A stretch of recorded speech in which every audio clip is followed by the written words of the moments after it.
אני כרמיאל. כן. עם הסולנית אסנת זינו. יפה. האסנרים, איך אתם אמרתם בלאכול? הוא קצת פחות, הוא קצת מבאס. ננסי, מה אתה אומר? נלך לאכול איזה אוכל טוב רומני? בואו ניגש בבקשה לשולחן, בואו.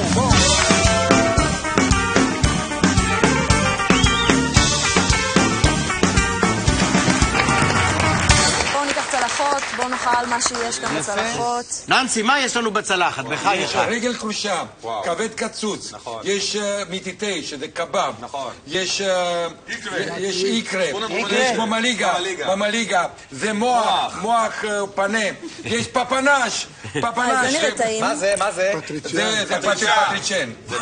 ננסי, איזה התלהבות. נזכרת בבית. בגלל שזה בחינם. קיצור, אנחנו רוצים שתתחילו לאכול שנדע מה זה. רגע, טעים, לא טעים, דברו איתנו. איפה המזלג שלה? זה מסעדת ממאיה, זה המסעדה הרומנית הכי טובה בארץ. יפה, צריך להגיד שזה מסעדת ממאיה ולא מממיה. ושבת שלום ליוסי סיטון, מה שלומך? טוב, תודה. אז מה הבאת לנו כאן, אחרי שננסי אמרה לנו? ממליגה, קבבים, מוח, סלט גמבה, סלט חצילים, כבד קצוץ. אתה רומני? אני לא רומני. אתה לא רומני? אז איך הגעת לזה שאתה עושה אוכל רומני? יש לנו מסעדה בבן יהודה, 192, ב-1970. זו הייתה מסעדה טורקית, עד 1988. ב-1988 היה לי שכן שהיה לו מסעדה הכי טובה בארץ, קראו לה מונג'רדן.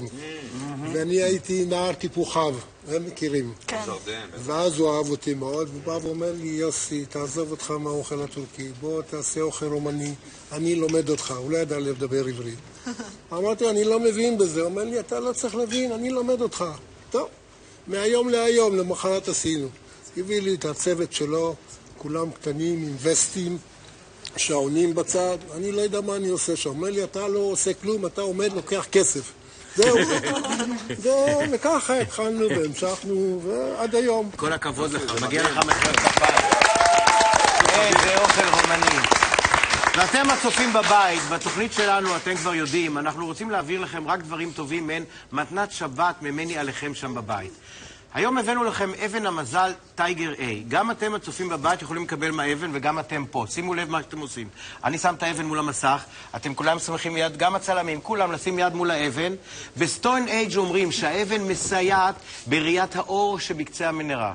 מחזקת גישה אופטימית, מעודדת ראייה חיובית, מחזקת רגשית ומעניקה עידוד ותמיכה. שיהיה לכם שבת שלום.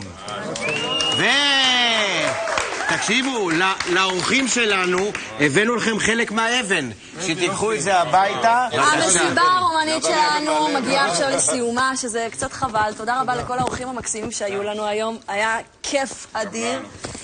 ותודה לכם צופים יקרים, שתהיה לכם שבת שקטה ורגועה. אנחנו נהיה כאן גם בשישי הבא, אותו מקום, אותה שעה, עם אורחים חדשים וסיפורים חדשים, ועד אז תהיו טובים אחד לשני ובעיקר לעצמכם, ואל תשכחו, אם לא תבואו, לא תהיו!